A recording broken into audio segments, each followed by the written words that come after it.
Good morning, good evening, good afternoon, wherever it is that you are and wherever you may be. Thank you very much for making us a part of your day. I am Brad Franklin, a creative content right here in Chesterfield. I'm very glad to tell you that Chesterfield Behind the Mic is on the air once again. Now, if you have been listening to the podcast for any sort of sense of time, some regularity, we do a budget podcast every year right after the proposal is made to the Board of Supervisors. That is exactly what we are here to do as your podcast app of choice or YouTube told you. We are very glad to be joined by Matt Harris, who is the Deputy County Administrator for Finance and Administration. Matt, welcome back to the show. How are you? Thank you, Brad. Glad to be here. And also we're joined by Gerard Durkin, who is, let me make sure I get this right, the Director of Budget and Management. Gerard, how are you? I'm well. How are you? I'm doing very well. Executive Director. I am very glad to have you gentlemen with us. We're obviously going to talk about the budget. As we record this, we are recording this the day after you guys made the presentation, both, I guess, first to members of the media here in room 502 at the County Administration Building, and then also to the Board of Supervisors in the work session in the afternoon. Before we jump into to 2025, I do want to sort of mention a little bit about 2024. Last year, the focus was on the power of and there was a lot of there's a lot of places as you kind of went through it that you guys sort of joined the idea of being able to do this and that, while also making sure that there was tax relief and those kinds of things kind of baked into it. Last year, there was a significant investment in education, and that continues here into 2025, which we'll get to in a few minutes. There was a significant investment in public safety as well, and then obviously the funding of the phase 2 for the workforce. But then in addition, obviously, there was a lot of the tax rate and those kinds of things for tax relief as well.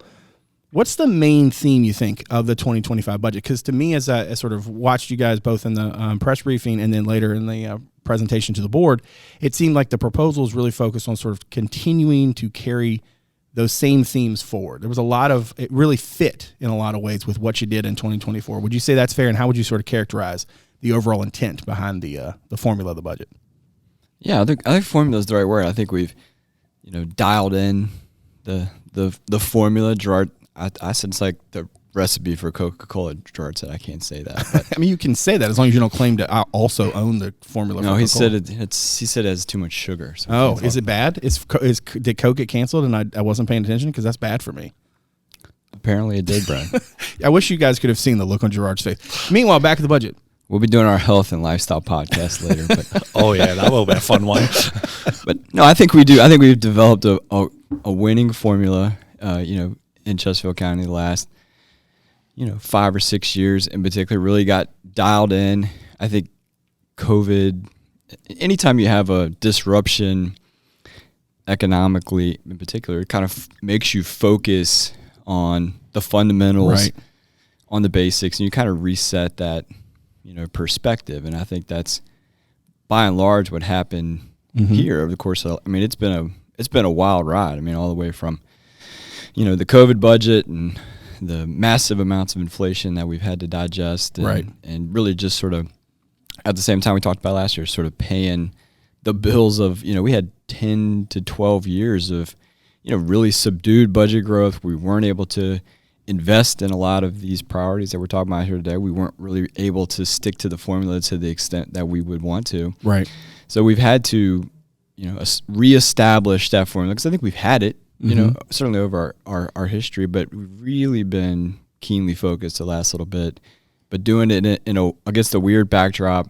But this year is, absolutely, we all know, what needs to be done, and it's just about a matter of, we described yesterday as it's just the next chapter in the story. There's, other than a few headlines, which I hope you're going to get to, Brad. Yep. We've it's really just sort of the next iteration of the priorities that have been established over the last several years. And I think it's that's also a testament to you have political changeover. We got some new faces there, but I think everybody understands those bedrock principles need to stay in place, and that's what you saw on display yesterday. Yeah. Yeah, I would agree with that. Matt cringes at this phrase, but I always say it's like the bread and butter budget. Yeah. There is a $40+ million increase, and most people, when they hear that number, think, oh, there's a bunch of new stuff in this budget. Right. There's really not. Right. If you look at the operating budget, less than half of 1% are for new initiatives. Things crop up every year. Right. We fund those, but the basics of this budget are really just building on the things that we've funded over the last 3 or 4 years. So we're allowed to have butter, but not soda. Butter, but no soda.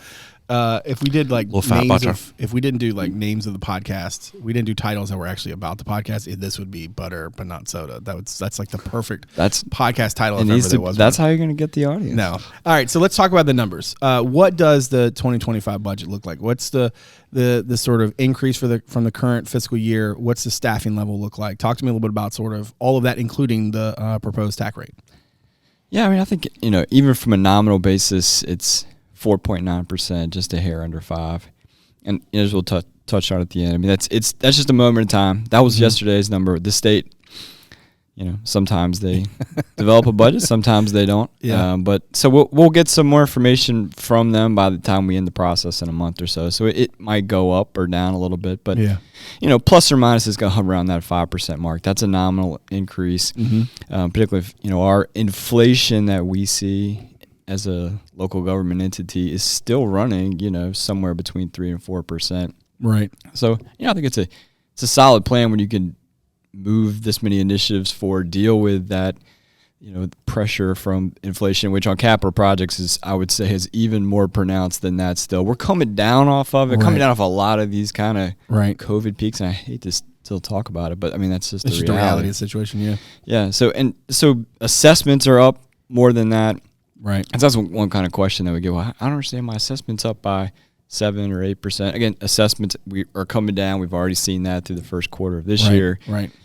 We expect continued growth, but not like it's been the last couple of years. But a couple of things to point out, one of which is the assessment increase that people have seen is only half of this budget. We've got the back 6 months of this will be another reassessment period, which we expect to be closer to historical averages. So that pushes the number down. Right. Personal property is going to, in this billing cycle, which is not to, it's a whole nother podcast. Gerard will go through the budget calendar mechanics, but the car values are coming down, continued pressure off of those peak levels. So that's, we have 3 big sources: real estate, sales, and personal property. Personal property is saggy, let's say. Right. Yeah, that's a new word.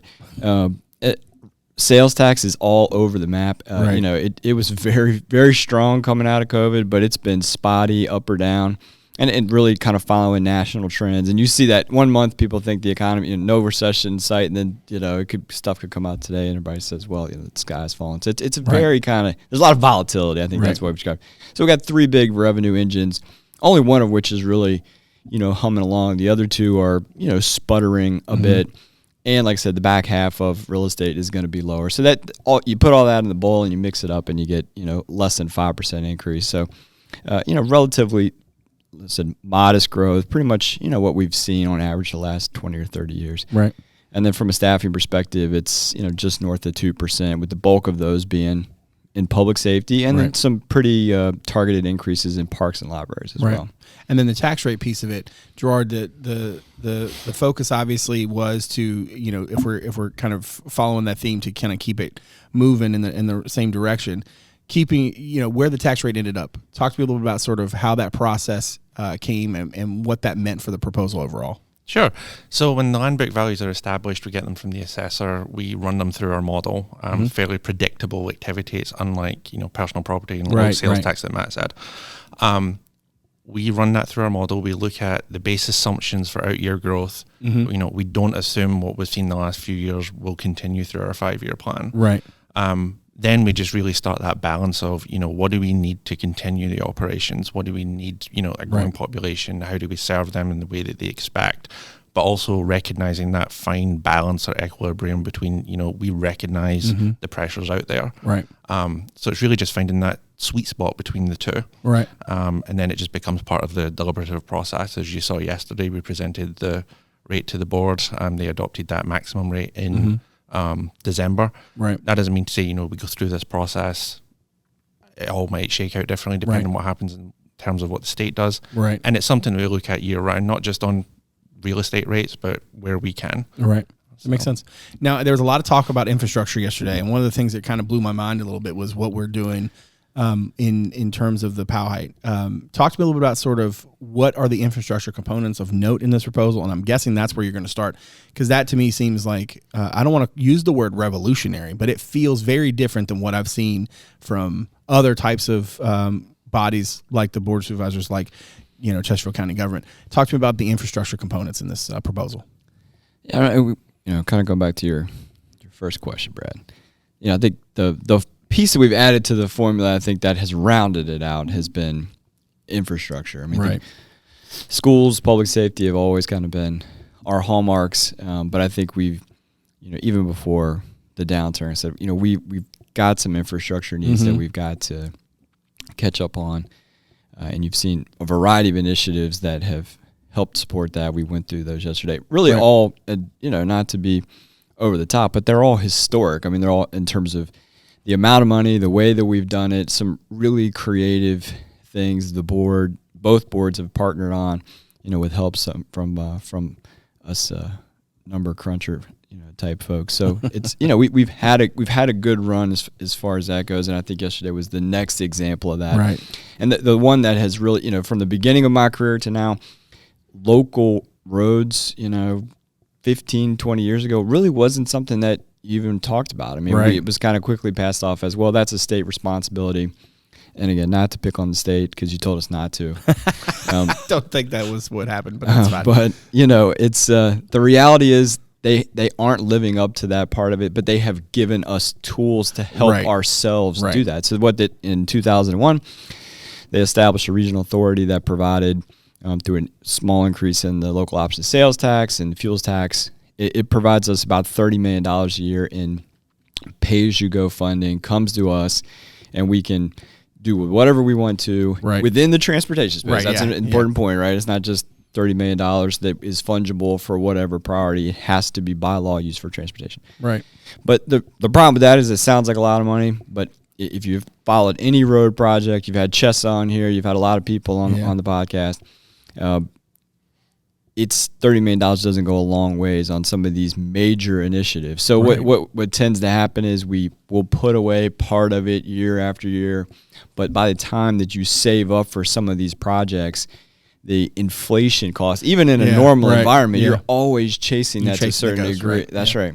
So the Powhite, the next leg of it from, kind of where it ends today right there at Charter Colony, out to where Woolridge will punch through, which is a super important piece.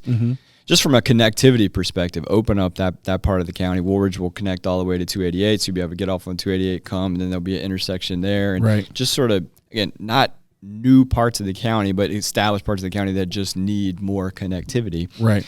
So that 2 mile stretch has a price tag of $150, $170 million. Right. So Mr. Durkin and myself have been charged with, all right, well, how are we going to establish that? So even if we took the full $30 million, and set it aside. Yeah, it would take years. We're 5 to 6 years for even having the bank account full enough to be able to go out. And that's assuming that no project cost increase. Right. And then you're deferring anything else you would have done with that piece of money. Right. So what we've worked on, we're the first in the region to do it, is take that $30 million, take our financial acumen and reputation and go out there and borrow against it, so that our goal or our expectation is by the middle of summer we'll have up to $300 million, could be north of there depending on kind of what the market conditions are like, and hand that off to the transportation folks and say, go knock out the Powhite, go knock out any number of other priorities, and that process will play itself out in terms of what the full list of projects is, but it's going to be it's really a watershed moment, and we've still got hundreds of millions of dollars sitting behind there that we need to do other things with, but these are some of the most immediate needs, and it clears the way for a lot of other stuff. So it's just it's a big day. My last other financial disclaimers: no new taxes already in place. So for the average person, they get the benefit of these roads once they go in. Right. There's no increased rates or anything. There's no new taxes. Right. And it doesn't push out or crowd out any other kind of spending because it's a dedicated revenue. And the other thing people I've heard is, well, I like this, I support this, but I really wanted that other school over here. Well, it's two different pods, two different setups, and we can still do both things because the way this is being structured. And I think it'd make a nice standalone topic for the podcast later on in the summer. Yeah, that's actually not a bad idea. Now the schools piece of this, I think I have this right, that the county proposed, or I guess the transfer here is proposed to increase an additional $20 million over the current year. I think there are like 10 new or replacement schools in the CIP over the next 5 years, which that just feels like a lot of work, and a lot that's going to come out of the ground in a short amount of time. Talk to me a little about sort of what the schools piece of this proposal is like.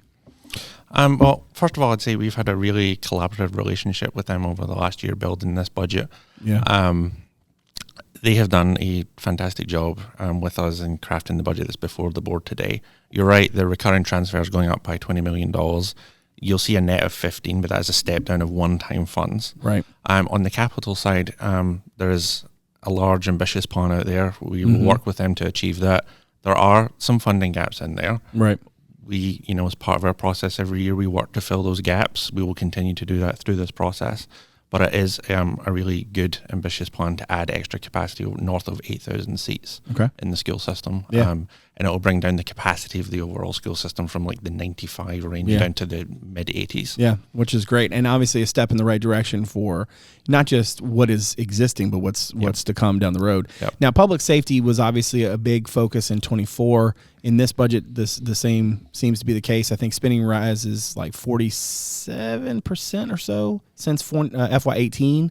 So the heavy focus on compensation, pay compression, that continues here in terms of the kind of shifting some of those service enhancements and staffing. There was also a big piece of this for the sheriff's budget, right? Because in essentially meeting those goals in this budget in a way that sort of matches sort of where things have been elsewhere. Talk to me about that piece of the puzzle for this budget and what's the story there for public safety in 2025. Yeah, sort of a little different take on public safety. Again, compensation heavy the last 2 or 3 cycles, and you can see the difference. You read, I won't name names, but other localities in the region suffering with some very large public safety vacancies. We don't have that. Right. The board has been very attentive to this. Our place in the market is very strong. So a little shift here, and I think that we described it yesterday, the media briefing, and I think it's sort of really the theme in the public safety slice is a broader definition or a broader sense of what public safety is. So there's investments in this budget.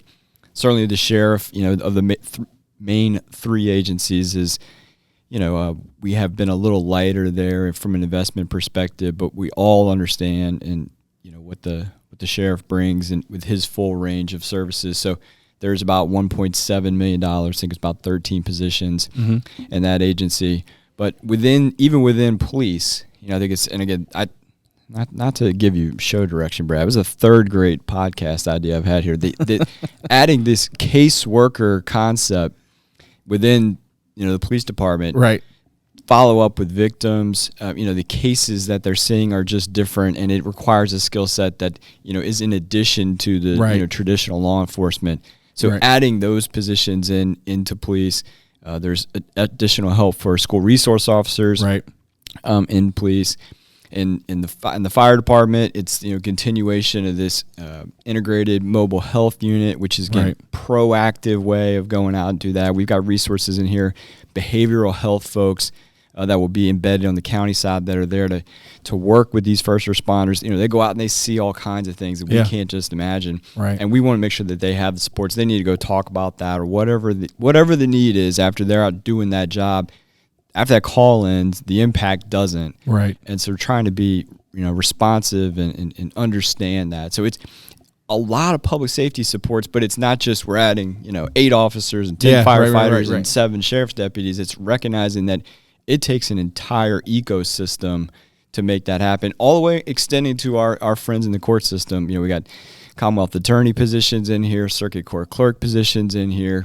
It's really an entire family, and I think this is the most comprehensive look. We've spent more money on public safety in prior budgets, but I don't think we've looked at it from this wide a perspective, and I think that will benefit. Yeah, no, I get you.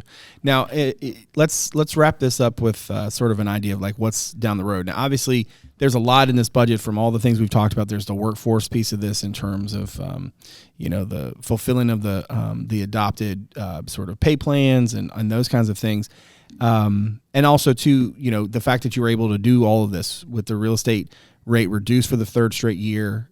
We know that the personal property taxes, like Matt said, are, that piece of it is kind of coming back into something that feels more normal. Those used car values and those kinds of things are coming down.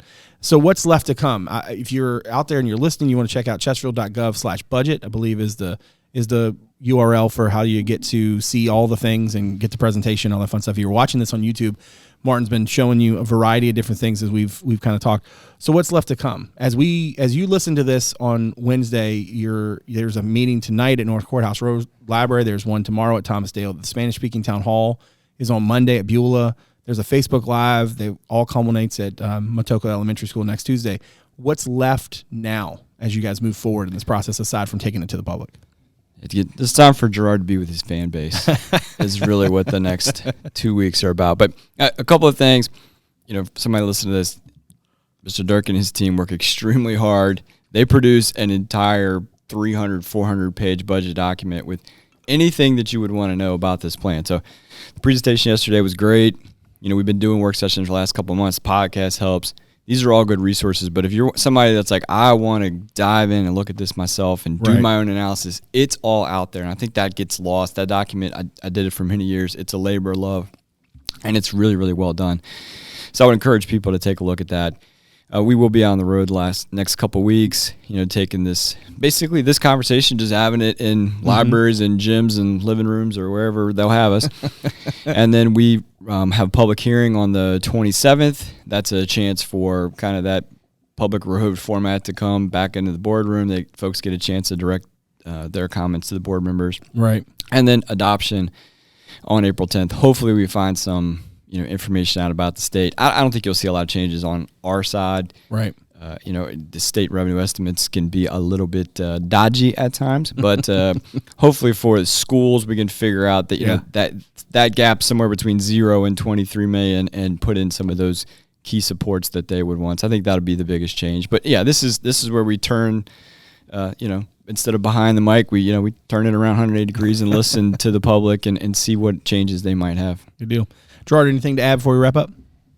No, Matt really hit it on the head in terms of what's coming next in the process. And, even though the budget adoption's on April 10th, it's a year-round process, and it's a continual conversation with the community. Yeah. Well, I appreciate you guys coming on the show, talking to us about the budget, and very much appreciate your willingness to bring the information to the people and choosing to do that here. So I'm sure we'll do it all again down the road, but very much thank you for your time. You said you would have us back to fill out our brackets next week. Something like that. We'll see. Somebody's got to put that together. I'm guessing that somebody is me now. So, fellas, thank you very much for being here. Thank you. Thank you. Now, if you want to follow us on social media, you can check us out on Twitter. It's at Chesterfield VA. On Instagram, Chesterfield Virginia, all one word. And on Facebook, you can check out our podcast page. Just search Chesterfield Behind the Mic. Now, make sure to follow or subscribe to the podcast on Apple Podcasts, Spotify, Google Podcasts, Overcast, or wherever it is that your programs are sold. And if you'd like to leave us a rating or a review, we'd greatly appreciate it. As always, a video version of our show is available on our YouTube channel as well as on our website, chesterfield.gov/podcast. That's also where you can submit feedback anytime, make suggestions, or just reach out to us. You can watch the show on WCCT Thursday through Sunday at 7, on the weekends at noon. That's Comcast Channel 98 and Verizon Channel 28. And lastly, you can check out chesterfield.gov/connect with us to find out a number of other ways to connect with us here in Chesterfield County. My thanks to my director, Martin Stith, my executive producer, Teresa, Bonifas, and all the good folks from Constituent Media Services for all they do. And my thanks to you for joining us today. So from all of us here in Chesterfield, thanks again for making us a part of your day. We'll see you again real soon. Take good care.